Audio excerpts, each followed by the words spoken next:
And the Apostle Paul, he was a persecutor of the church. He was one that at one point in time preached works heavily. He thought even him martyring the Christians of the way, the first Christians, he thought those were good deeds and righteousness before God. But in Acts chapter 9, we read about the conversion of Paul, where he was once Saul. And I'm not going to read all this for sake of time, but I encourage you to read this with this new perspective.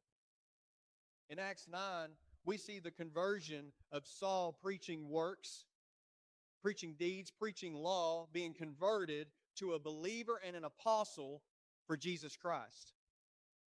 He goes from religion to grace. He goes from religion to faith. This man is against you.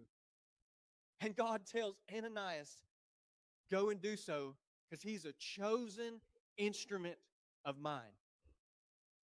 And I just want to say that even if you have been on a strayed road, you've made harsh offenses and declarations against the church, God still said that Paul was his chosen instrument when he was killing Stephen, the first one to be martyred. It said that Paul was possibly standing there holding the cloak of the men who were stoning him. And still God looked at this event and said, that's still my chosen instrument. That's still one I want to use. I can see myself speaking harsh insults towards the church before, and I can't even imagine God saying he still wanted to use me after the things I had to say about the faith.